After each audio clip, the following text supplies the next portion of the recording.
검찰 내부의 돌직구, 지금은 사표 쓰고 나갔으니까 검찰 외부겠죠.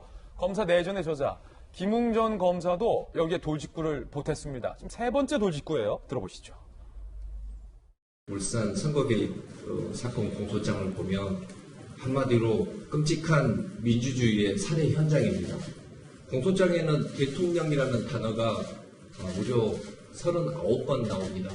조직적인 선거 개입, 정치 경찰의 마녀 사냥식의 수사, 그러니까 매관, 매직, 선동 이 모든 것에 대해서 누가 답을 해야 될 것인지를 정확하게 공소장은 지목하고 있는 것입니다. 이게 울산에서만 그치는 것인지도 저는 의문이고요. 이건 울산에서의 부정선거라는 것은 이 관건선거의 인상 실험이자 베타판에 불과한 것이라고 생각합니다. 진짜 관건 개입 선거의 본방송은 4월 총선이 되지 않을까. 이번 검경 수사권 조정과 검찰 인사의 반기를 들고 사표를 던지고 나온 김웅 전 검사의 돌직구 발언, 작심 비판 들어보셨는데 서문 교수님 어떻게 들으셨습니까?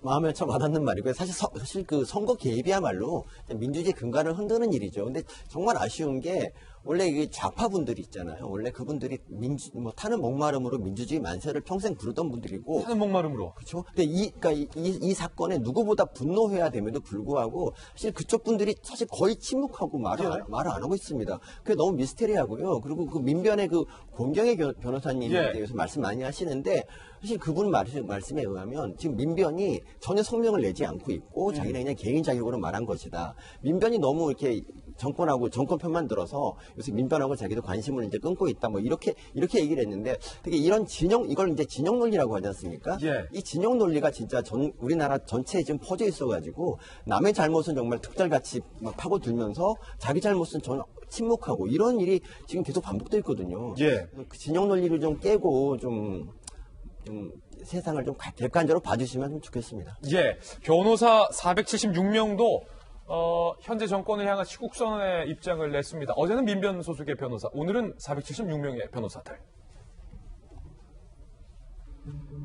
문 정권 향한 시국선언, 한반도 인권과 통일을 위한 변호사 모임이 어제 문 정권의 법치 파괴 폭거가 임계점을 넘었다. 법치주의를 말살했다. 문 대통령 울산시장 선거 개입 확인 시 정치적 중립 의무 위반이자 탄핵 사유에 해당한다라고 어제의 민변 소속의 권 변호사도 명백한 탄핵 사유다라는 워딩을 썼는데 오늘 476명 변호사들도 탄핵 사유에 해당한다라는 표현을 썼습니다. 정치권에서도 이 탄핵이라는 표현 때문에 갑론을박 논쟁이 붙었습니다. 들어보시죠. 대통령이 실토를 하지 않는다면 국정조사와 특검을 추진하겠습니다. 문 대통령의 연루 사실이 조금이라도 나온다면 대통령에 대한 탄핵을 추진할 것입니다. 귀를 의심하게 하는 무책임한 발언입니다. 국민 방역 전선의 참호 뒤에 숨어서 아군의 등을 향해 총을 쏘는 것과 다르지 않은 행동입니다. 지금 탄핵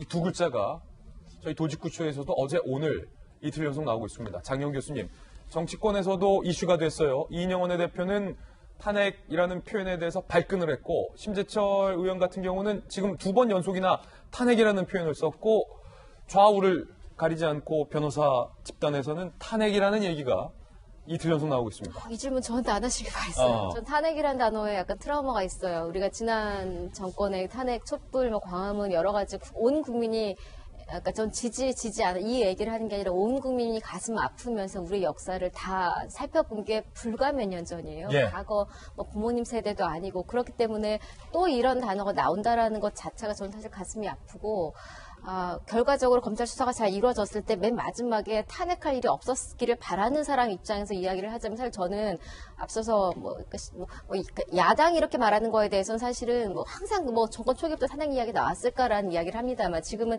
지지자들 혹은 진보라고 불리는 인사들도 다들 지금 진중근 교수 대표적이고 아까 권 변호사님 마찬가지고 이거는 아니지 않느냐라는 목소리가 나오고 있잖아요. 이 가운데 대통령이라는 단어가 39번 공소장에 나옵니다. 이렇게 된다면 탄핵입니다. 이 부분에 대해서 지금 국가적인 재난 상황에 이런 이야기 하고 있다라는 입장을 보이면 안 될 것 같아요. 전 여당에서. 지금 사실은 국가적인 재난 뒤에 숨어서 이런 이야기를 덮으려고 하는 게 누군가 이런 반문이 드는 상황이거든요.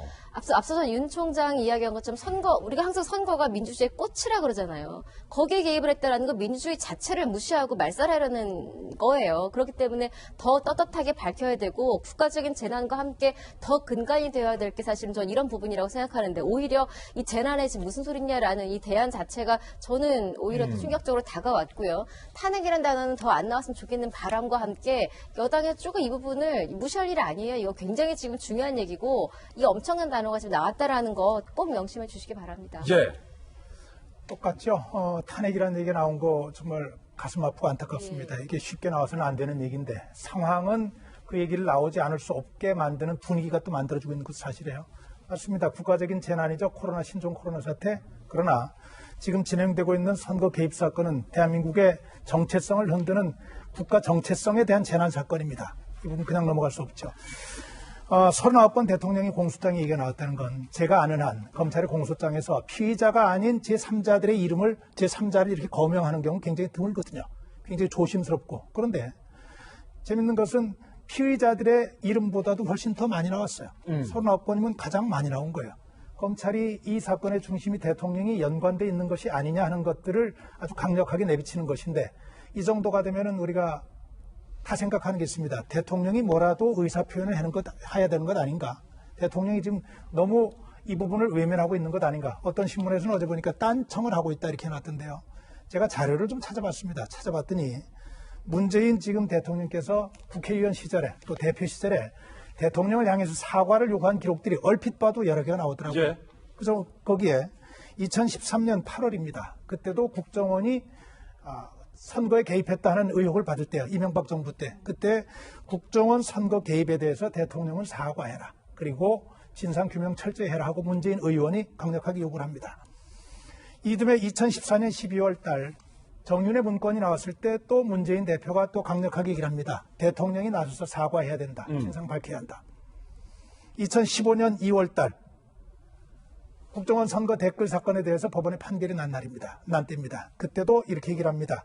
국정원 댓글 사건 사과해라. 당신들 정권이 아니라 이전 정권에 있었던 일이지만 지금 정부에서 사과해야 된다고 대통령께 사과를 요구해요. 본인 정부에서 일하는 일이 아닌 것까지 사과를 했던 대통령 입장에서 예.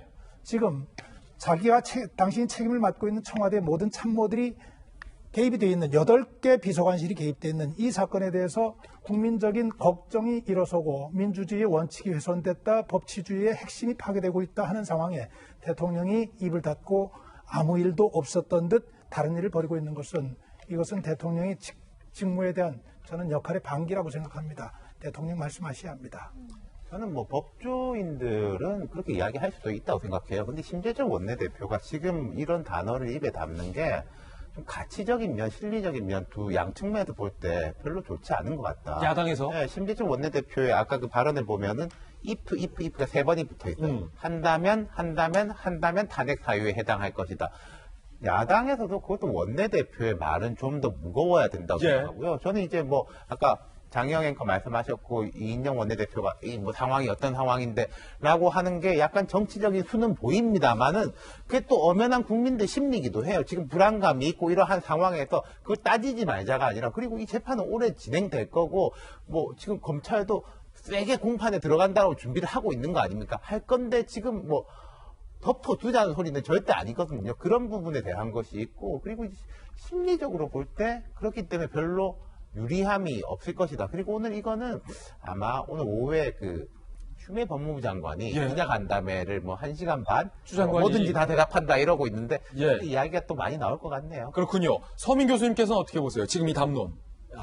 저는 탄핵이, 그러니까 처음은 어렵지만 두 번째는 훨씬 더 이제 장벽이 낮아져서 더 쉽다고 생각하고요. 만약에 이제 대통령이 연루됐다는 그런 뭐 심증은 좀 있는 상태잖아요. 그래서 저는 못할 말이 아니라고 생각하고. 못할 말 아니다. 그러니까 만약에 있지 않습니까? 제가 아쉬운 게 이 보수분들은 굉장히 게을러요. 그래서 예전에 이제 뭐 시위할 때도 항상 할아버지 할머니들만 나오게 했고 자기들은 앉아 있었는데 만약에 만약에 보수 정권이 이런 일을 했다. 그러면 진보분들은 지금 코로나고 뭐고 다 나와서 광화문 점거했을 겁니다. 예. 근데 지금 보수분들은 지금 아무것도 안 하고 있지 않습니까? 이거는 좀 아쉬운 부분이. 사실 저 혼자라도 가고 싶은데 예. 얼쭉말까봐 못 가고 있습니다. 얼추말까 못 가고 있다. 네.